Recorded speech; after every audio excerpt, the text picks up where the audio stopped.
Hello once again, I'm Cosmic, and today we're going to be taking a look at new stealth game Styx Master of Shadows. The game itself was developed by French developer Cyanide Studios and published by Focus Home Interactive. Some of you may be familiar with Styx the Goblin from Cyanide's previous RPG title of Orcs and Men. Indeed, it is the same smart mouse Styx from Of Orcs and Men, however it is not a sequel to the, in my opinion, highly underrated game. Master of Shadows is in fact a prequel and takes place long before the events that took place in Of Orcs and Men. The game's story focuses around Styx, an ancient goblin or Rakash who is unique and the first of his kind. A master of stealth, deception, thievery and murder, Styx finds himself in the dreaded giant tower of Akanash, but it is by his own doing. The tower is a labyrinth fortress where humans and elves hide the mysterious world tree, which produces the magical ooze known as amber. Styx wants to steal the heart of the world tree and unlock its secrets, and perhaps finding the secrets of his origin while he's on the way. However, there are two things in his way. First is the leader of the tower, Governor Barrowman, and the second, the Governor's legions that guard the giant complex. The PC port itself does have a good amount of graphical option settings to optimise your visual experience, and in terms of controls, I would recommend playing with a controller. The mouse and keyboard controls do work pretty well, but they don't feel as fluid or as natural as a controller. It is much easier to control sticks and move around with the thumbsticks of the controller than using the mouse and keyboard, which is pretty important in a stealth-focused game. To be honest, it's been quite a while since we've had a good stealth game. The stealth genre in particular has certainly taken a bit of a back seat in recent years, and the last really good stealth game that I can really think of, it was probably Dishonored. In Styx, stealth is of the utmost importance. If you're looking for a game with lots of combat, this is certainly not for you. Styx is a goblin, and thus by nature, smaller and weaker than your average human soldier. This forces you as you travel through the tower to think and plan your attacks carefully. Light is also a big factor. It's important to put out sources of light such as torches to remain in the shadows. You can either do this by up close or by throwing sand from range. Styx's tattoo will glow to indicate that you are fully concealed in the shadows. In terms of movement, you have two stances available. The first is your normal run stance, where you will move faster but also louder and you'll be easier to spot.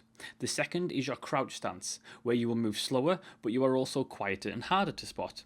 Not getting spotted is so important, because as soon as you get spotted, 9 times out of 10 you'll end up in a situation that you cannot fight out of. The game has a simple but effective cover system to help with this. You can wall hug with the press of a button and move around the walls very easily.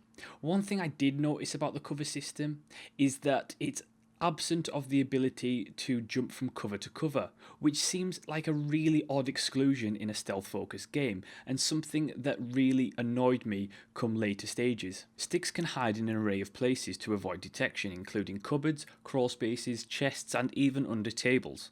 While in stealth, you can take down your enemies in multiple ways. If you're in melee range, you can either do that via an instant kill, which will be noisy and attract anyone who is close enough to hear, or you can do a silent takedown, which requires you to hold down the kill button until the target is dead. However, it does take more time and leaves you open to being spotted. Styx can also carry a limited number of throwing knives, which also instantly kill enemies, so if you can't get close enough for a melee kill, it's often best to use one. Lastly, some of the environment can be used to cause kills that look like accidents. Stuff like pallets from cranes, chandeliers and such can be detached to crush anyone below.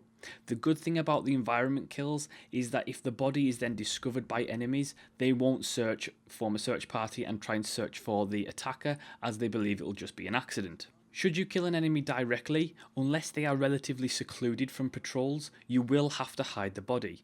You can hide the body in places Styx can hide, such as trunks or cupboards, or you can use acid vials, which completely dissolves the body. Should a patrol find an enemy that's been killed by you, they will begin a search party.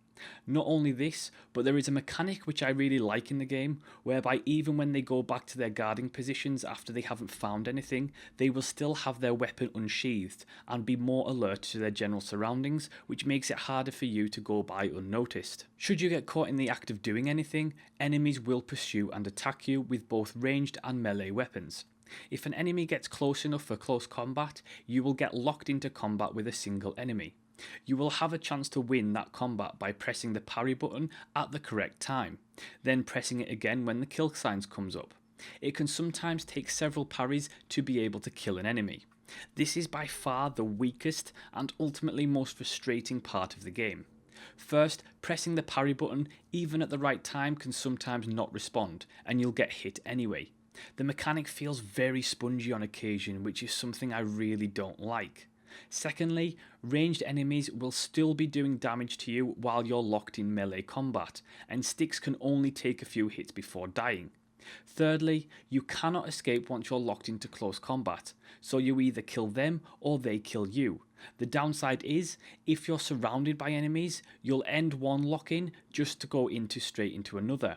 Essentially, if you're caught and surrounded by even a few enemies, unless you're really, and I mean really damn lucky, you're going to die. In later levels, newer enemy types will be introduced, including magic-wielding inquisitors, fully armoured knights, super hearing killer bugs, and more. As the enemies get more diverse, you must change your tactics and come up with different approaches when trying to either kill or sneak past them.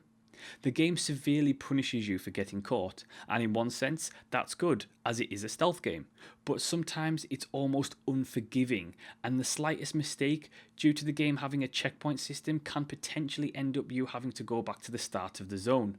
Speaking of punishing you, the game is very difficult. You are going to die a ton, over and over and over again. In my opinion though, I like that the game is difficult. Not only does it give you a good challenge, but it really makes you plan your moves carefully. It makes you think twice before blindly running around a corner. You can change the difficulty setting to make it harder or easier depending on how you're finding it, and for hardcore stealth enthusiasts you can turn on Goblin mode, which once you're spotted and within range you will not have the opportunity to parry attacks to avoid being killed, which makes the game a lot more difficult and a hell of a lot more tense. On top of your straightforward kills and equipment, Styx has many abilities to help with avoiding detection and getting kills through the use of amber. One such ability is Amber Vision, which when used, briefly lights up enemies and objects of interest, including special amber drawn signs to follow. Styx can also use a considerable amount of his amber bar to make himself temporarily invisible, which comes in very useful for sneaking past tough rooms or making a quick escape. Finally, using the power of amber, Styx can clone himself, creating a mindless goblin to directly control. The cloning mechanic is extremely useful. Not only can you scout ahead without the consequences of getting caught, but your clone can open doors for you, access areas you can't, or be a decoy for enemies, and more. One thing I did with the clone in particular was place him under a crate attached to a crane cable, while I had Styx on top of the crane. The enemies spotted the clone, and as they came in for the kill, I released the crane cable, killing everyone below. All Styx's abilities, both passive and active, can be upgraded as you progress in the game. Every time you complete an objective, you earn skill points to spend on improving your abilities. The skills you can unlock range from improving amber-based abilities such as your clones, or improving your general stealth abilities such as unlocking the ability to stealth kill enemies from cover. You can only improve your skills at the skill table at your hideout in between missions. Depending on your style of play, you can mix and match what skill trees you want to improve. If you like using clones to go through a level, then by all means improve the clones will unlock things like increased health and new abilities for them. Or if you like to go through a level without being seen once, you can improve your invisibility and your movement to be quieter. So let's move on to level design. So the level design in Master of Shadows is actually very good. Levels are vertical, so you have many layers to each zone, which opens up multiple paths to your objectives. I feel that the level design is so important when it comes to the stealth genre, and thankfully the way that the enemies and objects have been placed, it has clearly been thought about very carefully. The level design alone in Master of Shadows makes the game challenging. As you come across heavily patrolled rooms, to succeed you'll need careful planning, timing, a little bit of ingenuity, and possibly a bit of luck. Graphically, the game is fairly good but not great. While Styx looks good and some of the environments are nice, the quality of some of the textures is not brilliant. There is a fairly regular graphical bugs, nothing game breaking, but things like objects clipping through walls is a fairly often occurrence. In terms of sound, the game has a fairly decent soundtrack that provides a good tense atmosphere. The voice acting, on the other hand, is a bit of a mixed bag. Styx and the majority of the main characters are voice acted pretty well. However, when it comes to the array of enemies, not only is the voice acting bad, but the script writing is cringeworthy. In my opinion, the solidity of the gameplay makes up for any disappointing graphics and voice acting. The story is good, well told, and fairly engrossing. Any fans of Styx from the previous game will get a kick out of returning to the world and hearing from the smart-mouthed Rakash. For me, it's a complete turnaround for Cyanide with Styx. Of Orcs and Men was filled with great story and characters, but had failings across the board when it came to gameplay and mechanics. In Master of Shadows, they have ensured that the gameplay is solid, barring a few hitches here and there. Overall, it's one of the most competent stealth games that has been produced in the last few years. Anyone who loves stealth above slaughter and a good amount of difficulty should definitely give Styx a look. And thank you so much for watching and listening. Do like, subscribe and leave a comment, and I will see you next time.